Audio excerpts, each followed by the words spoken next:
प्रियंका सिंह और आज इस ईडीपी प्रोग्राम के fourth module establishing the enterprise में हमारा टॉपिक है डेलीगेशन इन मैनेजमेंट। आइए समझते हैं इस इम्पॉर्टेंट एस्पेक्ट को मैनेजमेंट के, जो है डेलीगेशन। डेलीगेशन है क्या, किस तरीके से किया जा सकता है, उसके क्या क्या फायदे हो सकते हैं और डेलीगेशन करने में क्या दिक्कतें आती हैं, हम इन सारी चीज़ों को आज के सेशन में समझेंगे। So let's start about delegation in management. What is delegation? It is appointing a person to act on one's behalf, entrusting of authority, power and responsibility to another. Delegation is also called deputation in the assignment of authority and responsibility to another person. यानी कि delegation है क्या, वो एक ऐसा act है जो हम किसी और को देते हैं जो हमारे बिहाफ पे कर सके, या हम उसको एक अथॉरिटी देते हैं कि वो इस एक्ट को इंडिविजुअली कैरी कर सके और हम उससे एक अकाउंटेबिलिटी लेते हैं कि उसने इस एक्ट को या जो हमने काम डेलीगेट करा उसको उसने कैसा किया। तो पहली चीज़ ये है कि ये एक एक्ट ऑफ अथॉरिटी है, यानी जो भी हम काम उसे देंगे, किसी को डेलीगेट करेंगे, उस काम को डेलीगेट करने की अथॉरिटी या कैपेसिटी हमारे अंदर होनी चाहिए। यानी काम वही डेलीगेट किया जा सकता है जो काम डेलीगेट करने की हमारे पास अथॉरिटी हो। एक पावर या एक रिस्पॉन्सिबिलिटी का ट्रांसफ़र हम कह सकते हैं कि हमने एक छोटा सा शेयर अपना ट्रांसफ़र किया to get the work done, इसको हम डेलीगेशन बोलेंगे। और डेलीगेशन हम करते क्यों हैं? सबसे इम्पॉर्टेंट पार्ट ये है कि हम ये क्यों करते हैं। कोई भी चीज़ जो सिस्टम ड्रिवन होती है उसकी लाइफ ज़्यादा होती है, कोई भी चीज़ जो पर्सनालिटी ड्रिवन होगी उसकी लाइफ कम होगी। यानी हम अपनी पर्सनालिटी के बेसिस पे लेके जितना काम चलते रहेंगे तो ऐसा भी हो सकता है कि बहुत सारे काम हमारे ऊपर हो गए, हम ट्रस्ट नहीं कर रहे, डेलीगेट नहीं कर रहे, तो क्या हुआ, एंड अप हमने क्या करा कि कुछ काम हमसे छूट सकते हैं, कुछ काम ऐसे हो सकते हैं जो हम इनइफेक्टिव करें या हम कम कर पाएँ उसको, और कुछ ऐसी भी चीज़ें हो सकती हैं कि जो हमसे बेहतर कोई दूसरा पर्सन कर ले। तो डेलीगेशन के बहुत फ़ायदे हैं और इसको हमें ये देखना चाहिए कि डेलीगेशन करने से हमारा कहीं ना कहीं टाइम सेविंग भी बहुत ज़्यादा होती है और हम जो इम्पॉर्टेंट रॉक्स हैं उस पर टाइम को लगा सकते हैं। फॉर एग्ज़ाम्पल जो बिगर रॉक्स हैं हमारी ऑर्गेनाइजेशन के या हमारे रोल के, हमारी रिस्पॉन्सिबिलिटीज़ के, उसको हम ध्यान में देते हैं, उस पर हम ज़्यादा प्रायोरिटाइज़ करते हैं उसको और वहाँ पे काम अपना इनपुट ज़्यादा रखते हैं, और जो स्मॉलर रॉक्स हैं उनको हम डेलीगेट कर सकते हैं। डेलीगेट हम क्यों करें? Because delegate for quality, delegate for even distribution, saves time, develops people skills and ability. हम जिसको डेलीगेट करते हैं वर्क, हम उस पर्सन को भी डेवलप करते हैं।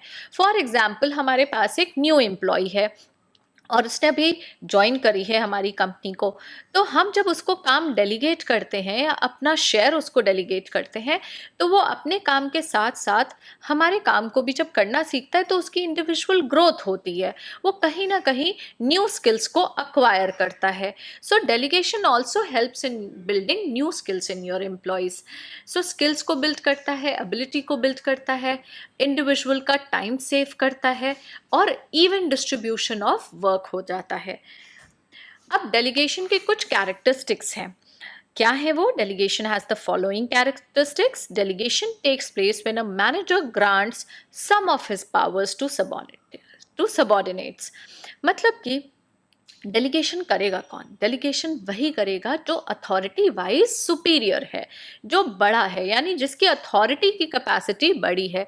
और डेलीगेट करेगा किसको? जिसकी अथॉरिटी की कैपेसिटी उससे कम है, क्योंकि आप डेलीगेशन कभी भी ऊपर वाले को नहीं कर सकते, यानी हायरार्की में अपने ऊपर के पर्सन को हम वर्क डेलीगेट नहीं करते, हम डेलीगेशन हमेशा सबऑर्डिनेट्स एंड लोअर लाइन पर करते हैं। तो डेलीगेशन हम किसकी करते हैं? हमारे पास जो खुद पावर्स होती हैं हम उन पावर्स को अपने सबऑर्डिनेट्स को डेलीगेट करते हैं। दूसरी कैरेक्टरिस्टिक है delegation occurs only when the person delegating the authority himself has that authority. यानी हम डेलीगेट वही काम कर सकते हैं जिस काम को करने की हमारे पास अथॉरिटी हो। Only a part of authority is delegated to subordinates. ऐसा नहीं कर सकते कि हमने अपना सारा 100% जो हमारे कि रिस्पॉन्सिबल एरियाज थे वो सारे के सारे दे दिए और सारा काम सबऑर्डिनेट कर रहा है, ऐसा नहीं है। खाली उसका एक पार्ट जो है वो हम डेलीगेशन में दे सकते हैं। A manager delegating authority can reduce, enhance और टेक इट बैक। जो मैनेजर डेलीगेशन कर रहा है वो अपनी उस अथॉरिटी को कम भी कर सकता है, यानी नंबर ऑफ एक्टिविटीज़ जो हमने दी हैं, डेलीगेट करी हैं, हम उसे कम भी कर सकते हैं, हम नंबर ऑफ एक्टिविटीज़ बढ़ा भी सकते हैं या उससे वापस भी ले सकते हैं अगर that person is not working well. So एक एग्जाम्पल लेते हैं कि हम एक बहुत ही इम्पॉर्टेंट लोन के लिए जा रहे हैं, हमें बैंक से लोन चाहिए और उसका एक कंप्लीट एक प्रोजेक्ट रिपोर्ट हमें बैंक में सबमिट करनी है। सो उसमें काफ़ी कैलकुलेशन वर्क है, उसमें काफ़ी रिटन वर्क है, उसमें सिग्नेचर वर्क है, उसमें बहुत सारा काम है। तो कभी सारे काम को हमें कंप्लीट करके एक डेडलाइन मीट करनी है और हमें अपनी रिपोर्ट सबमिट करनी है। तो डेलीगेशन में कई बार हम वो काम डेलीगेट कर सकते हैं जो हमें लगता है कि ये इतने इम्पॉर्टेंट नहीं है जिस पे हम अपने टाइम को स्पेंड करें। फॉर एग्जाम्पल कैलकुलेशन वर्क या उसको टैली करने का काम हो गया, तो हमने अपने सबऑर्डिनेट्स को टैली करने का काम दे दिया, कैलकुलेशन का वर्क दे दिया, और जो मेन बिजनेस प्लान है या बिजनेस या जो प्रोजेक्ट रिपोर्ट है उसको लिखने का काम या उसको रिव्यू करने का काम या उसको चेंज करने का काम, ये वाला काम हमने अपने पास रखा। तो बहुत इम्पॉर्टेंट है कि डेलीगेशन जब हम करते हैं तो इन कैरेक्टरिस्टिक्स को हम ध्यान में रख सकते हैं और ये हमें कहीं ना कहीं हमारे बिजनेस में या हमारे टास्क्स में हमको और एफिशिएंट बनाता है।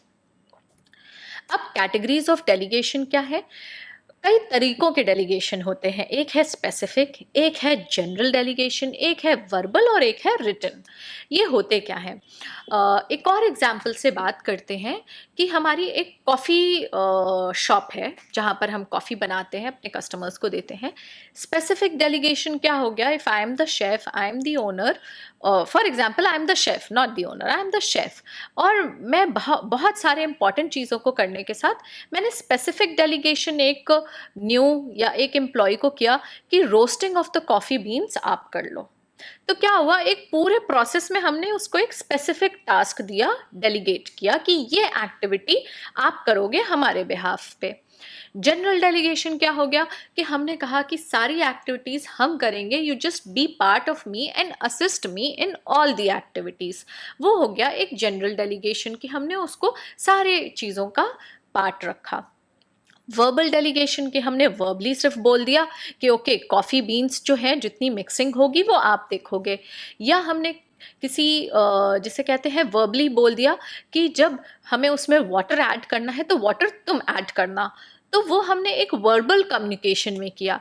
रिटन कम्युनिकेशन में क्या हो गया कि हमने जो भी वर्क असाइन किया है या डेलीगेट किया है उसको हमने ब्लैक एंड वाइट में लिखा हुआ है, यानी हर एम्प्लॉय के पास एक रिटन वर्क है कि ये उसको काम डेलीगेट किया गया है, ये उसका टाइम पीरियड है, तब तक उसको कंप्लीट कर लेना है, या उसके जो भी रिव्यू पैरामीटर्स हैं या जो भी मेजरिंग पैरामीटर्स हैं उसको हमने लिखकर उन्हें दे दिया है। तो चाहे मेल पे दे दिया है, चाहे उनको हमने एक रिटन डॉक्यूमेंट में दे दिया है, तो वो हमारी एक रिटन डेलीगेशन हो गई। तो हम इतने कैटेगरीज ऑफ डेलीगेशन हैं जो होते हैं, इनमें से हम किसी को भी यूज़ कर सकते हैं।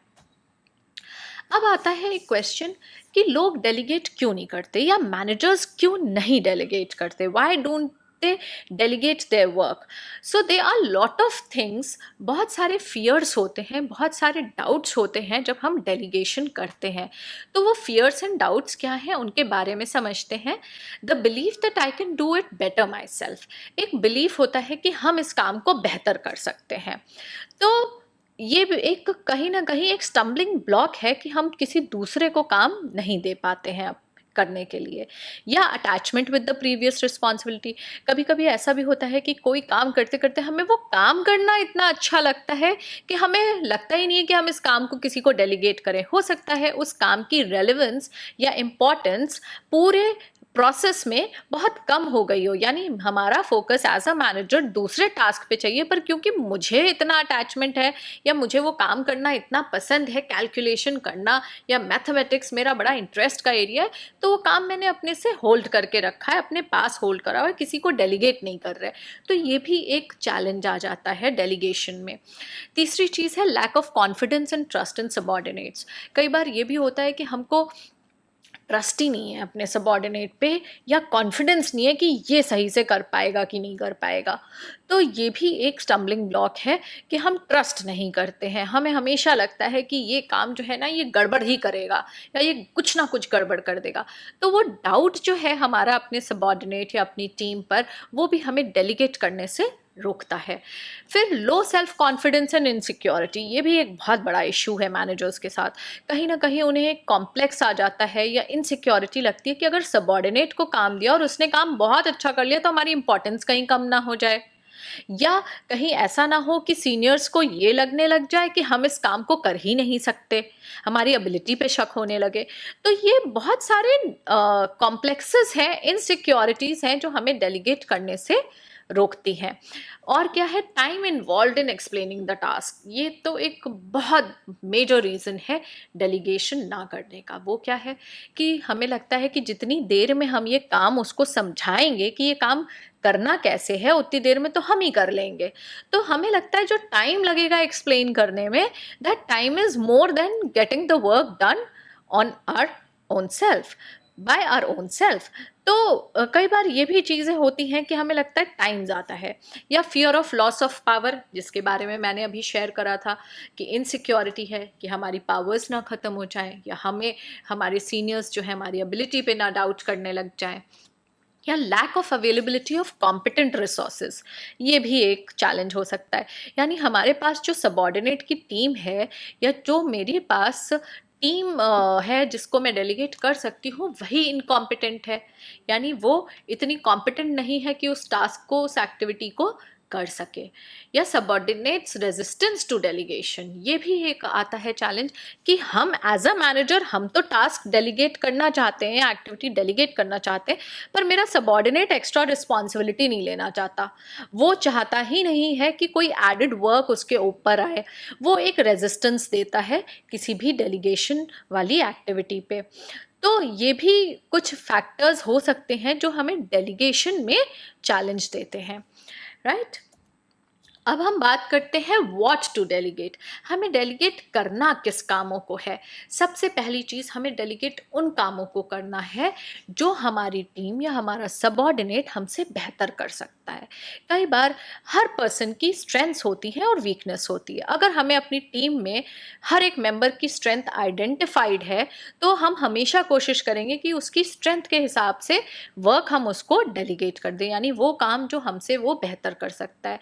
फॉर एग्जाम्पल, मेरी टीम में एक ऐसा पर्सन है who is very good at communication, उसकी कम्युनिकेशन स्किल्स बहुत अच्छी हैं, तो आई विल ऑलवेज प्रिफर कि हम अपने उस टीममेट को अपने कस्टमर रिलेशनशिप में रखें, कस्टमर इंटरैक्शन वाली जितनी चीज़ें हैं उसमें रखें, या जो हमारे डिस्ट्रीब्यूटर इंटरैक्शन है उसमें रखें। सो इस तरीके की चीज़ें अगर हमें लगती हैं, हम आइडेंटिफाई करते हैं, तो हमें हमेशा कोशिश करनी चाहिए ऐसे कामों को डेलीगेट करने की। Then things subordinates need to do for their growth, अब हमें अपनी टीम को धीरे धीरे बिल्ड भी करना है और इस लेवल पे लेकर आना है कि टीम सारे वर्क को करने लग जाए। तो हमने आइडेंटिफाई करे कुछ एरियाज कि ये एरिया है जिसमें हमारी टीम को ग्रोथ की, या और जिसे कहते हैं कि और ज़्यादा वर्किंग करने की ज़रूरत है। तो ऐसे एरियाज़ को आइडेंटिफाई करा और वही वर्क उनको डेलीगेट करते गए ताकि हम उनको ग्रो करा सकें। देन ऑपरेशनल वर्क, जिसकी मैंने बात करी कि बड़ी कुछ सारे क्लरिकल वर्क्स होते हैं, कुछ क्लरिकल जॉब्स होती हैं, कुछ बड़ी ट्रिवियल थिंग्स होती हैं जिसको हम डेलीगेट कर सकते हैं। फॉर एग्जाम्पल, अगर वेंडर मैनेजमेंट आपके पूरे उसमें है, तो वेंडर्स से बात करना, उनके बिल्स को उनसे मंगवाना और बिल्स को चेक करना ओरिजिनल से और साइन करना। तो साइन करना is an important task, but vendor से कम्युनिकेट करना, हर एक वेंडर को कॉल करना और टाइमली उनके बिल्स को मंगाना, ये एक ऐसा टास्क है जिसको हम असाइन कर सकते हैं, डेलीगेट कर सकते हैं कि कोई और कर दे उसको। तो ये जो ऑपरेशनल टास्क है उनकी डेलीगेशन करी जा सकती है।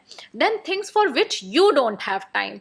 अब बहुत से ऐसे फैक्टर्स हैं बिजनेस करने में जहाँ पर हमारे पास खुद टाइम नहीं है उन चीज़ों को कवर अप करने के लिए या करने के लिए।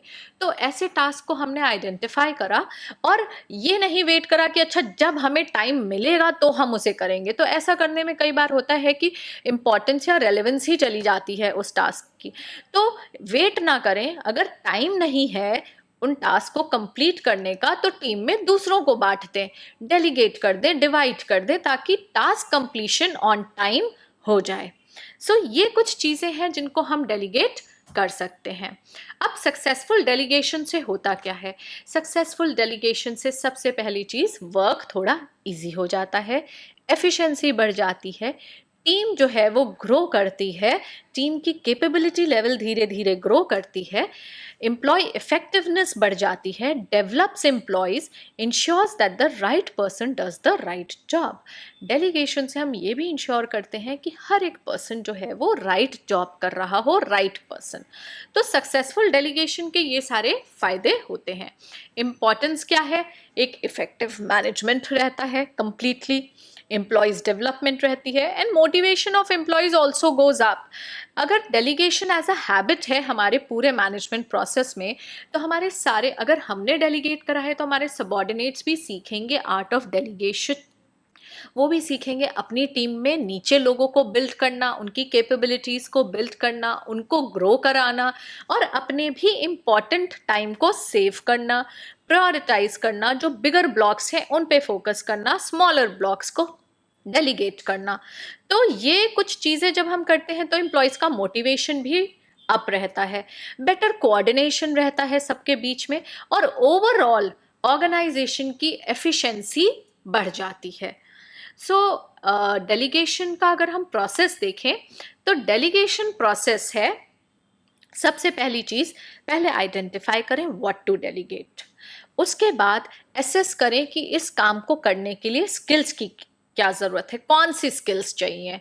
फिर डिफाइन द टास्क, यानी अब हमने टास्क डिफाइन कर दिया कि ये काम होना है।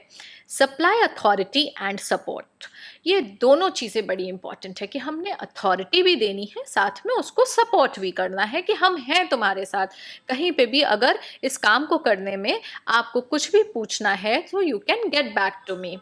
Then check progress, provide feedback and reward success, यानी पहले काम को डेलीगेट क्या करना है वो डिटरमिन कर लिया, स्किल्स को देख लिया। फॉर एग्जाम्पल, अगर हमें मैथमेटिकल कैलकुलेशन है जिसको करवाना है अपने एम्प्लॉयज़ से, तो हमने ये डिसाइड करा, फिर हमने देखा स्किल्स क्या चाहिए जिसमें मैथमेटिक्स अच्छी हो, जो बहुत अच्छे से कैलकुलेटिव हो, और एक्यूरेसी जिसकी हाई हो, उस पर्सन को हम ये काम देंगे। तो स्किल्स ये थी, तो आइडेंटिफाई करना आसान हो गया। टास्क डिफाइन हो गया कि इतने इतने पेजेस करने हैं, या इस मंथ से इस मंथ का ये पर्टिकुलर अकाउंट जो है उसको आपको कैलकुलेट करना है, या उसकी आपको एक शीट बनानी है, समरी बनानी है, रिपोर्ट बनानी है। तो टास्क डिफाइन हो गया। फिर उसको अथॉरिटी दी और सपोर्ट किया कि आप ये टास्क को करो। अगर आप ये टास्क को करने में कोई भी डिफ़िकल्टी आती है तो आप अपने सुपरवाइज़र या किसी से भी आप समझना चाहो तो आप समझ के उसको बेटर कर लो। चेक प्रोग्रेस, यानी प्रोग्रेस चेक करेंगे कि जो हमने डेलीगेट किया था टास्क, वो टास्क कंप्लीट हुआ या नहीं हुआ।